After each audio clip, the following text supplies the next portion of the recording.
ചിന്തകളുടെ ശക്തി എന്താണ് നമുക്കറിയോ? ഇപ്പം 60 വയസ്സായി, 50 വയസ്സായി, 40 വയസ്സായി, ഇതുവരെ നമ്മൾ അറിഞ്ഞിട്ടുണ്ടോ എന്താണ് എന്റെ ചിന്തയുടെ ശക്തി? അതായത് ഒരു ദിവസം ഒരു വ്യക്തിയിൽ ഉണ്ടാകുന്നത് 60,000 to 85,000 തോട്ട്സ് ഉണ്ടാവും. ഒരു ചിന്തയുടെ ശക്തി എന്ന് പറയുന്നത് 200 കോടി വൈബ്രേഷണൽ പെർ സെക്കൻഡ് ഊർജമാണ് ഉണ്ടാവുന്നത്. അത്രയും എനർജിയാണ് നമ്മുടെ ഒരു തോട്ട്. ലേസർ ബീമിനേക്കാളും പവർ ഉണ്ട് നമ്മളുടെ ചിന്തകൾക്ക്, ഒരു ചിന്തയ്ക്ക്. അങ്ങനെയുള്ള ആലോചിച്ച് നോക്കിയേ, 60,000 മുതൽ 85,000 വരെയുള്ള ചിന്തകൾ. എത്രത്തോളം എനർജിയാണ് നമ്മൾ പ്രൊഡ്യൂസ് ചെയ്യുന്നത്? അത് എന്താ ചിന്തിച്ചു കൂട്ടുന്നത്? അവിടെയാണ് കാര്യം. നമ്മൾ എന്ത് ചിന്തിച്ചു കൂട്ടുന്നു?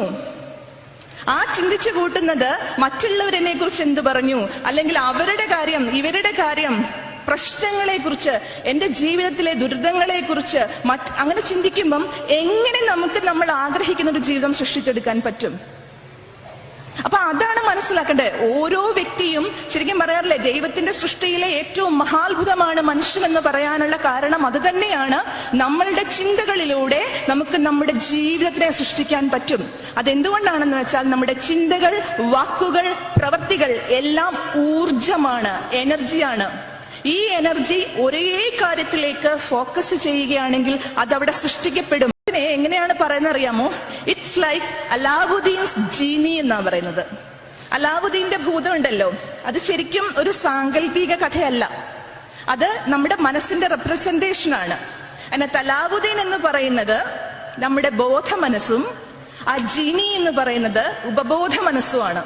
നമ്മൾ എന്താ അലാവുദ്ദീൻ ജീനിയോട് പറയാണ് എന്ത് ചെയ്യണം എന്ന് പറയുമ്പോഴും യെസ് മാസ്റ്റർ, ഒറ്റ കാര്യേ പറയുന്നുള്ളൂ ജീനി.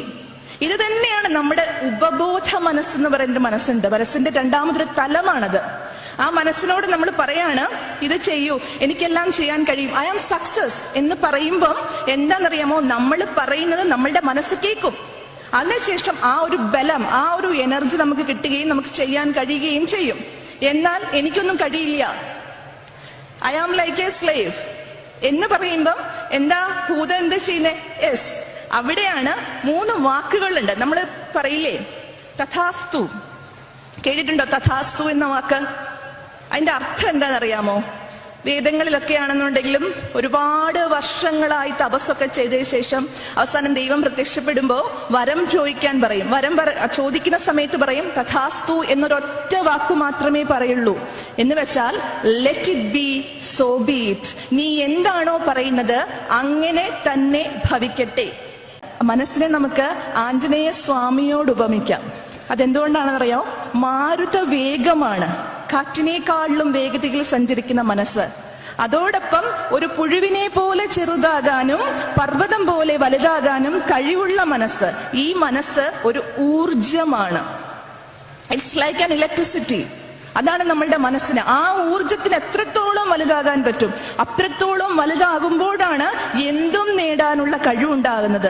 എന്നാൽ അത്രത്തോളം ചെറുതാകുമ്പോഴാണ് താൻ ഒന്നുമല്ല എന്ന തോന്നലിൽ ജീവിതം തന്നെ എന്താ പറയാ നരകയാതനയാക്കി മാറ്റുന്നത്.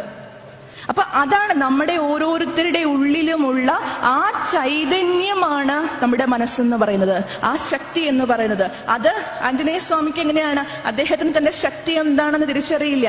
പക്ഷെ വേറൊരാള് ബോധ്യപ്പെടുത്തി കൊടുക്കണം, നിനക്കതിനുള്ള കഴിവുണ്ട്, നിനക്കത് ചെയ്യാൻ പറ്റുമെന്ന് പറയുമ്പോൾ ആ മനസ്സ് എന്തും ചെയ്യും. ഇതുപോലെയാണ് നമ്മുടെ ഓരോരുത്തരുടെയും മനസ്സ്. ആ മനസ്സിന് എല്ലാം ചെയ്യാൻ പറ്റും, പക്ഷെ ആരെങ്കിലും പറയണം നീ അത് ചെയ്യും, നിനക്കത് ചെയ്യാൻ പറ്റുമെന്ന്.